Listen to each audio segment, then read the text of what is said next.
Sa mga katik vloggers, mga subscribers, bago tsaka luma, mga supporters, mga dumaan, dumalaw at bumisita sa channel, lahat ng mga viewers, secret viewers at silent viewers, magandang araw. So, ito,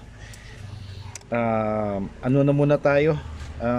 Dito tayo sa paano ba yung three-way driver setup.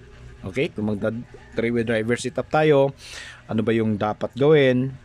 So paano ba i-match yung mid-range natin dito sa main driver at kung paano i-match yung ating tweeter dito sa mid-range kasi three-way tayo, di ba?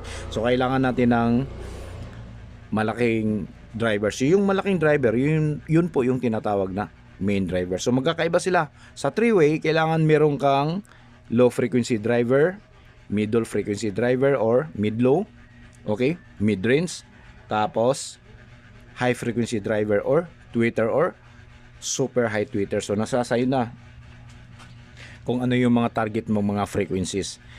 So kung mababasa natin yung mga dito sa YouTube, lalo na sa Facebook, medyo nakakaawa din kasi yung iba talaga walang alam, kaya napapagastos sila ng malaki, tapos yung resulta ng tunog hindi sila natutuwa. Paano ba naman matutuwa mali-mali yung kabit nila, mali-mali yung setup. Okay, so hindi tama. Yung iba naman masyadong nagmamayabang na yun daw yung dapat, yung iba naman nagsasabing ganito, mali ka. Pero kung titingnan mo talaga, basahin mo ng maigi, intindihin mo, pareho silang mga mali. Okay, so dito sa mga nakaraang content natin, nabanggit na natin na sa mga nagtatanong, doon kung mababasa nyo sa mga comment section natin, lahat naman ng mga nagtatanong isinasagot po natin, okay? Kahit na yung iba medyo may pangbabas konti, pero sinasagot pa rin natin ng tama. So lagi nating sinasabi na 30 to 50%. Yung iba 30% lang yung binibigay natin kasi pinagbabasihan din natin yung kanilang mga ginagamit na mga amplifier. Saka kung gaano kataas yung wattage, tsaka yung mga ano ba yung mga nabibili nilang mga driver. So kapag nagbubukas tayo ng mga high-end speakers, mga hi-fi speakers, ano ba, mga monitors pang professional, PA system or home system, kapag nagbubukas tayo sa three-way, makikita natin na kung titingnan natin ng maigi, iba talaga yung wattage ng main driver versus mid-range versus tweeter. Hindi sila pagkakapareho ng wattage. Hindi katulad ng mga nakikita natin ngayon, lalo ng mga kabataan. Iwan ko. So pareho yung wattage ng mid-range, pareho yung wattage ng main driver, pareho yung wattage ng tweeter. Okay? So ano nga ba talaga yung tama? Okay? So base naman sa ibang mga yung mga audio expert, yung mga designer, mga cabinet, gumagamit sila 40 to 60%. Ito yung main driver.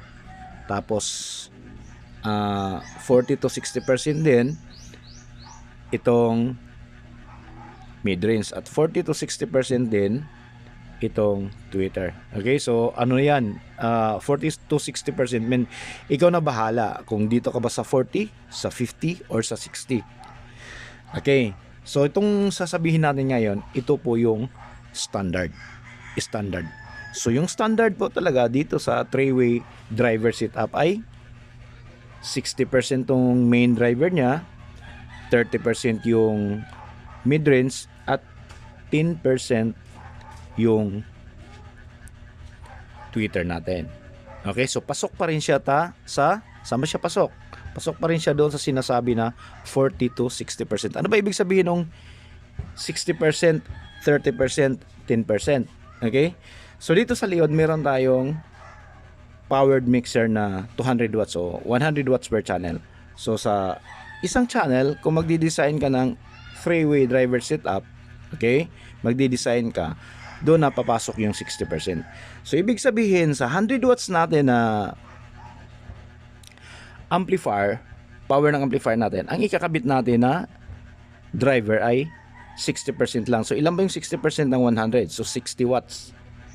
Okay? So yun lang yung dapat na ikakabit natin na main, 60 watts. Tapos yung 60 watts versus mid-range, dahil 30 naman to, 30-10 ano, 60, 30-10. So 30% lang din siya.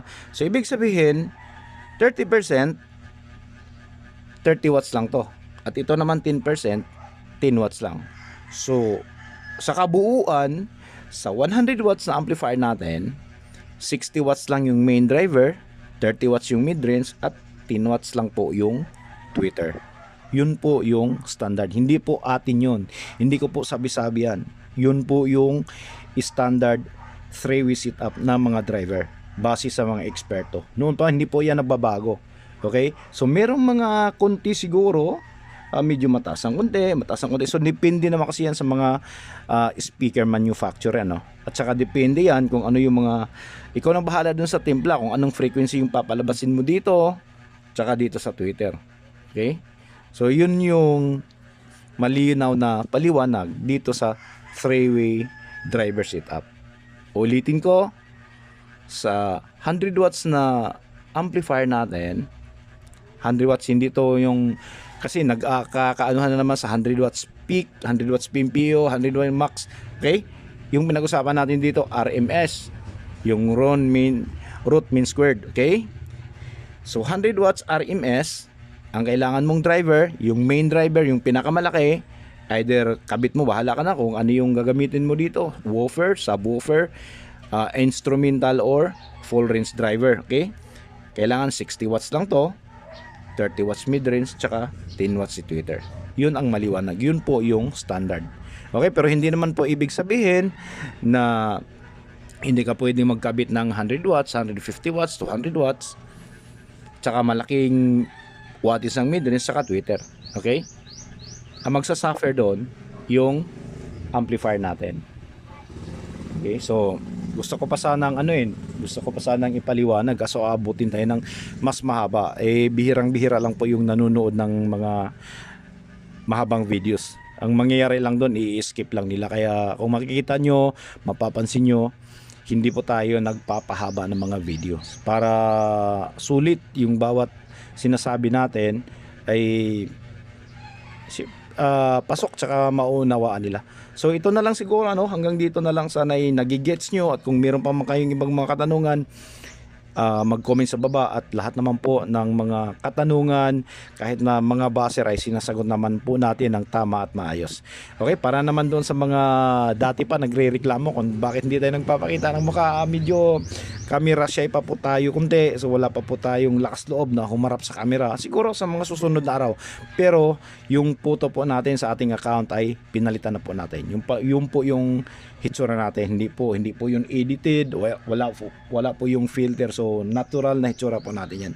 Okay, so hanggang dito na lang siguro tayo, so maraming salamat, God bless, at bye bye.